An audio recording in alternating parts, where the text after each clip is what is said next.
और फतामंद नाम में आप सबकी सलामती हो। मैं हूं आपका खादम, आपका भाई pastor Akbar Suhail, Jesus My Hope Church का चेयरमैन। हमारी पूरी टीम की तरफ से और ईबीएन टेलीविजन की तरफ से पास्टर इमानुअल साहब और उनकी पूरी टीम की तरफ से आप सबको हैप्पी पाम संडे।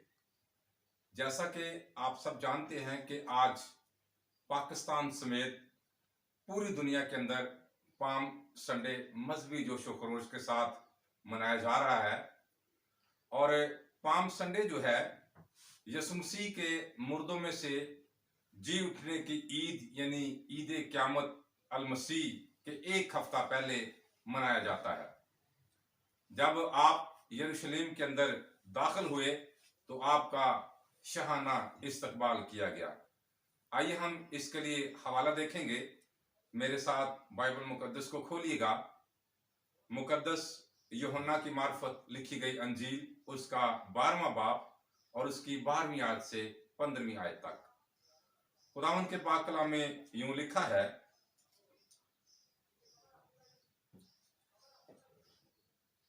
दूसरे दिन बहुत से लोगों ने जो ईद में आए थे ये सुनकर के यीशु यरूशलेम में आता है, खजूर की डालियां ली और उसके इस्तकबाल को निकलकर पुकारने लगे कि होशना, मुबारक है वो जो खुदावंद के नाम पर आता है और इस्राएल का बादशाह है।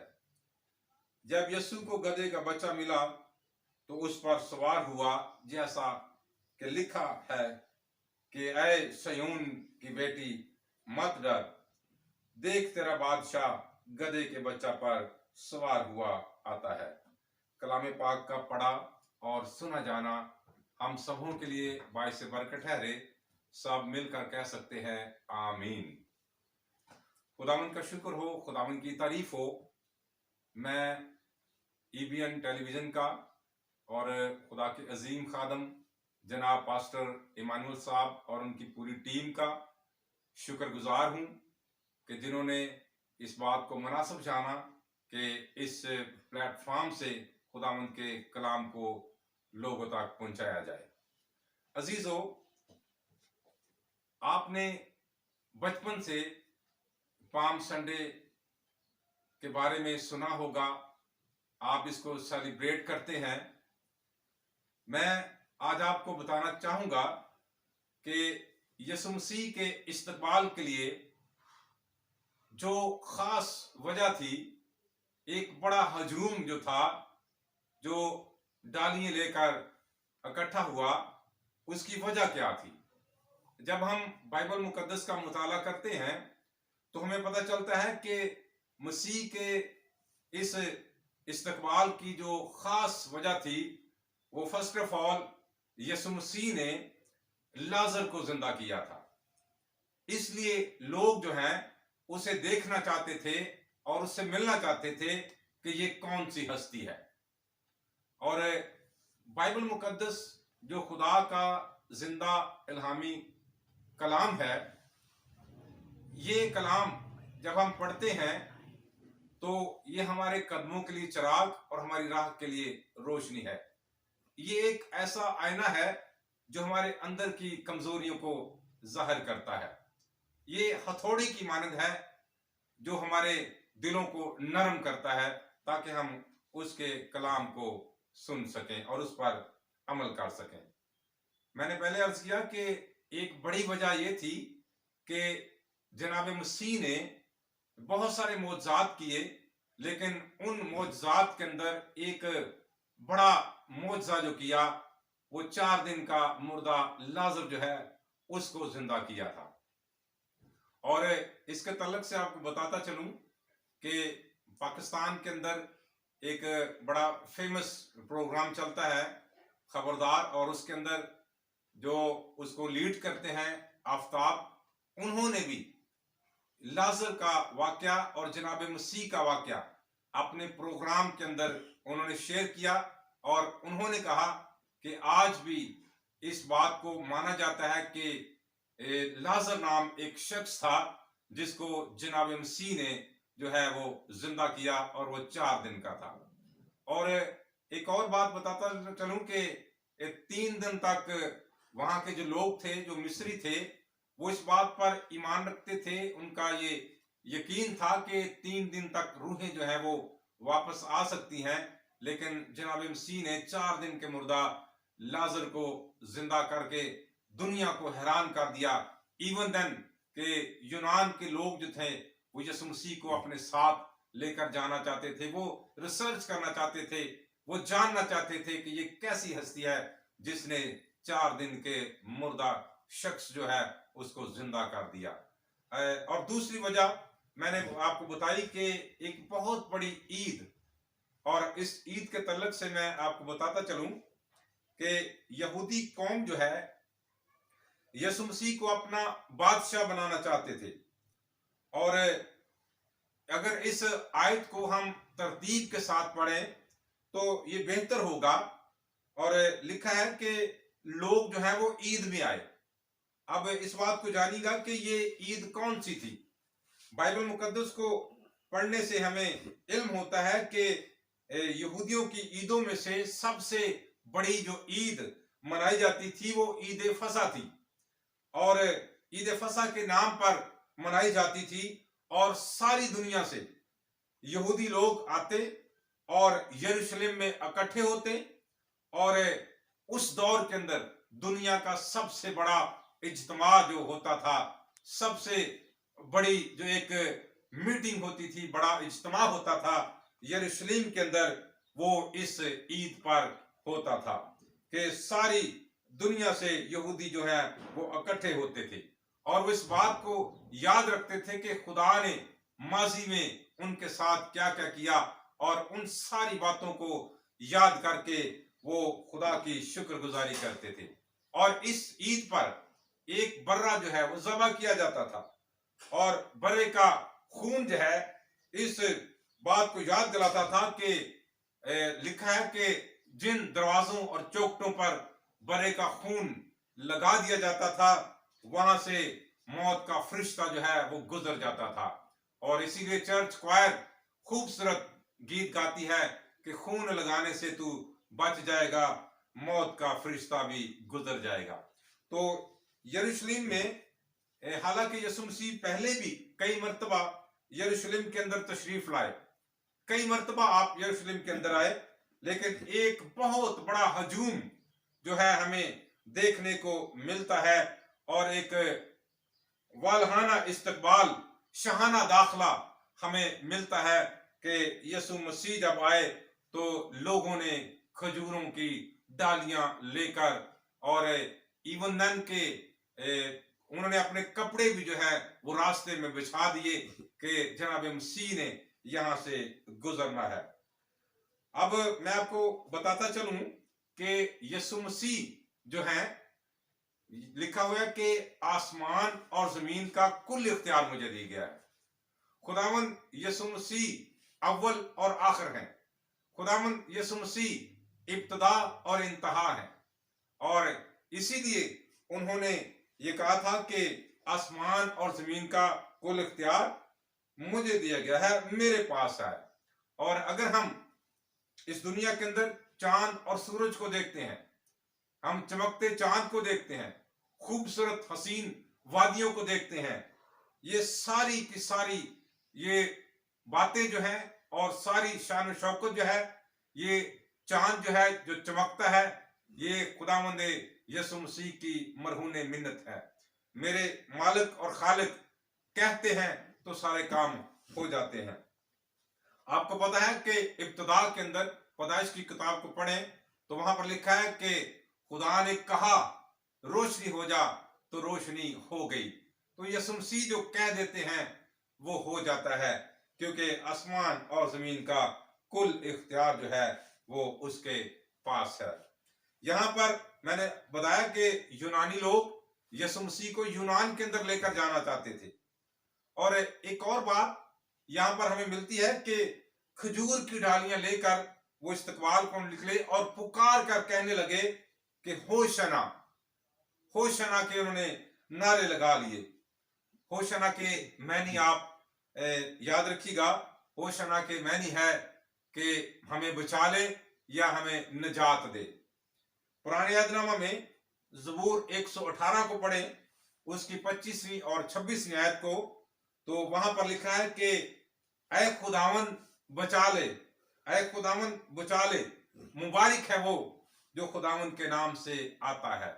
तो इसका मतलब यह है कि यीशु मसीह की जो पैदाइश है, यीशु मसीह की जो जवानी है, यीशु मसीह की खिदमत जो है, यीशु मसीह की मसरूबियत जो है, और यीशु मसीह का यरूशलेम के अंदर आना और लोगों का खजूर की डालियां लेकर इस्तकबाल करना, ये कोई आम बात नहीं है, बल्कि ये भी अंबिया अकराम की पेशन गोइयों के ऐन मुताबिक है। उन पेशन गोइयों में मैंने हवाला आपके सामने पढ़कर सुनाया है कि ज़बूर 118 के अंदर जहां पर लिखा है कि ऐ खुदावन बचा ले, ऐ खुदावन बचा ले। तो यीशु मसीह एक मशहूर हस्ती जो है, वो जब आए तो लोगों ने इस्तकबाल किया। और आपको यह भी पता होगा कि जब उन्होंने, यहूदियों ने और फकी फरीसियों ने, मुखालफों ने जब ये देखा कि दुनिया उसकी पैरू होती जा रही है, दुनिया उसके पीछे पीछे चलती जा रही है, लोग जो हैं उसके शागिर्दियत में आ रहे हैं, उसके फॉलोअर्स बढ़ते जा रहे हैं, तो उन्होंने एक प्लान किया ताकि उसे पकड़ें और उस पर इल्जाम लगाएं और उसको सलीब दी जाए। यहाँ पर हम देखते हैं कि यीशु मसीह जब दाखिल हुए तो उन्होंने एक उनको वेलकम किया, एक इसलिए किया कि पहले नंबर पर कि लाजर को जिंदा किया, जो एक नामुमकिन सी बात थी, और दूसरे नंबर पर एक बहुत बड़ी ईद फसा जो है वो वहां पर थी, जहां पर सारी दुनिया से सारे यहूदी इकट्ठे होकर उस ईद में आकर अपने खुदावंद की शुक्रगुजारी करते थे, नारे लगाते थे। ये मैंने पहले अर्ज किया कि नबियों की पेशनगोइयों के ऐन मुताबिक है।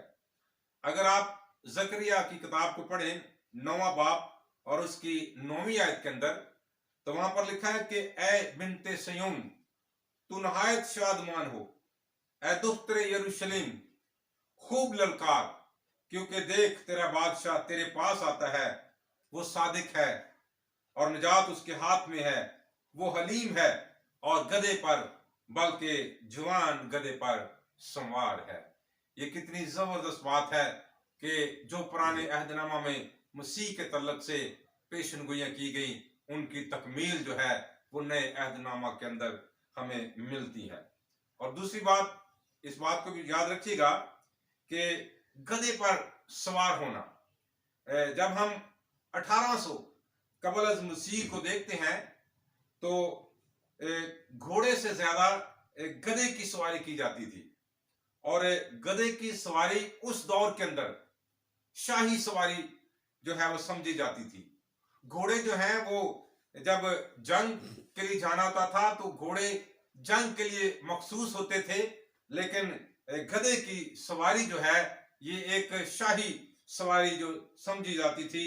और जिस तरह रिहाई के लिए, अमन के लिए, मोहब्बत के लिए, सुलह के लिए पैगाम जाता था, तो अमन का पैगाम लेकर आपको पता है कि यीशु मसीह इस दुनिया के अंदर आए और उन्होंने जो जुल्म इस दुनिया के अंदर हो रहा था, नाइंसाफी हो रही थी और लोग बीमारियों के अंदर थे, परेशानियों के अंदर थे, तंगदस्ती के अंदर थे, इन सारे बहरानों के अंदर मसीह इसलिए आए ताकि मसीह उनको बचा ले, जैसा कि पेशन गोई की गई थी कि ऐ खुदावन बचा ले।